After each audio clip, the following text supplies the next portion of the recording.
Hey everyone! Welcome back to our channel. You know how much I love connecting you all with, well, love. And today, we're diving into something truly transformative. We're talking about that special something that makes all the difference. The thing that, when you learn it, women will never look at you the same. It's not magic, but it's pretty darn close. So let's get started. Chapter 1. Confidence is key.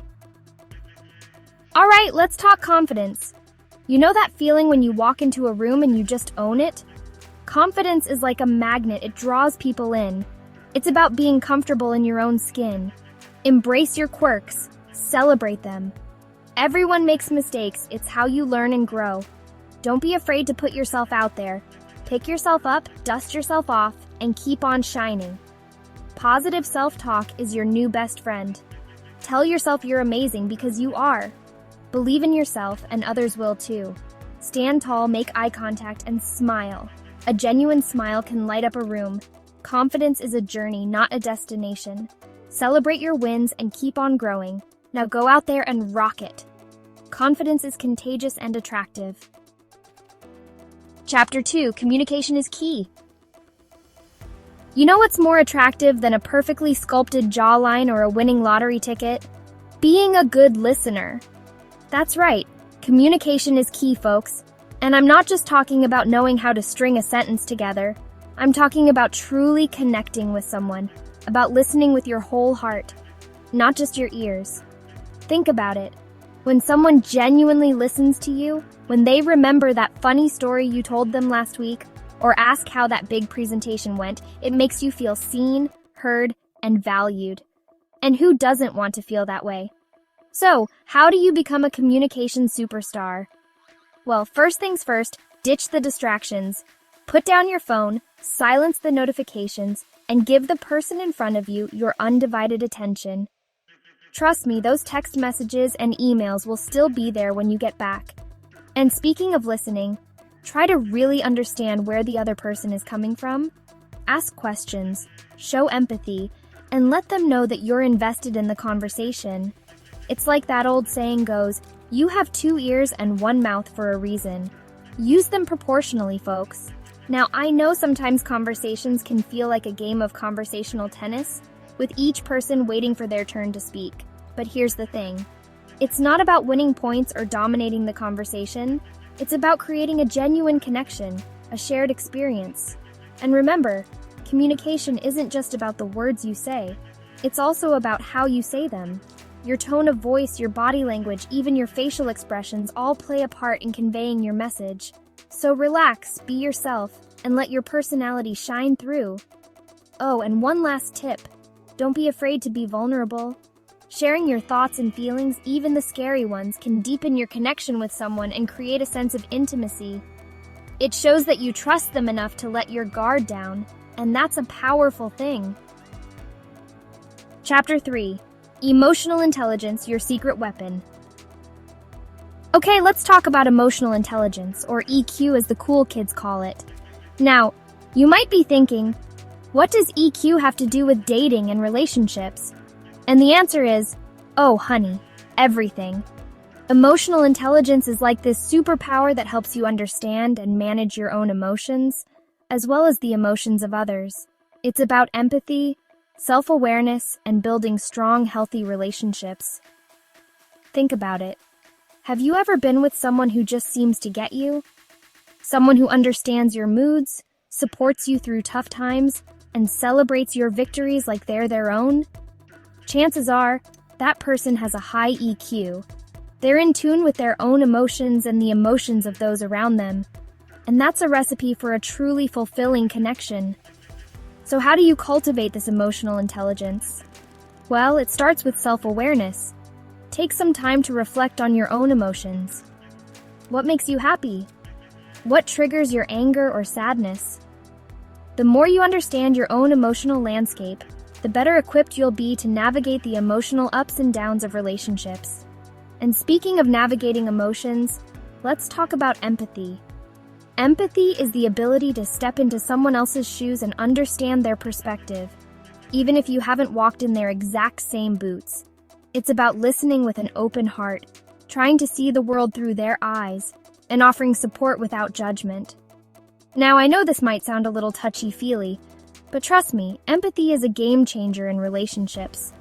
It allows you to connect with others on a deeper level, build trust, and create a safe space for vulnerability. And here's the thing about emotional intelligence. It's not something you're born with. It's a skill you can develop and strengthen over time. Just like you can train your body at the gym, you can train your brain to be more emotionally intelligent. Chapter 4. Personal grooming. It matters more than you think. Alright, let's talk about something near and dear to my heart, personal grooming. Now, before you click away thinking this is just about fancy haircuts and expensive cologne, hear me out. Taking care of your appearance isn't about vanity, it's about respect. It's about showing yourself and the world that you value yourself enough to put your best foot forward. Think about it. When you feel good about how you look, you exude confidence, and we all know how much I love confidence. It's like that extra pep in your step, that twinkle in your eye. And trust me, people notice. So what does good personal grooming actually entail? Well, it starts with the basics. Showering regularly. Yes, that means daily, folks. Brushing your teeth and wearing clean clothes. These might seem like no-brainers, but you'd be surprised how many people overlook these simple yet crucial steps. And speaking of crucial steps, let's talk about hair. Now, I'm not saying you need to have a perfectly coiffed mane worthy of a shampoo commercial, but keeping your hair clean and styled can make a world of difference. Find a haircut that makes you feel confident and learn how to style it. Trust me, a little effort goes a long way. And while we're on the topic of grooming, let's not forget about facial hair. Whether you prefer a clean-shaven look, a well-groomed beard, or something in between, make sure it's intentional and well-maintained. Trim those stray hairs, fellas. Now, I know what you're thinking. This all sounds like a lot of work. And you know what? You're right. It does take a little effort. But here's the thing. Taking care of yourself should be enjoyable. Turn your grooming routine into a self-care ritual. Put on some music, light a candle, and make it a moment to pamper yourself. Chapter 5. Respect and empathy, the foundation of every connection. Okay, let's get real for a moment, folks. We've talked about confidence, communication, emotional intelligence, even personal grooming.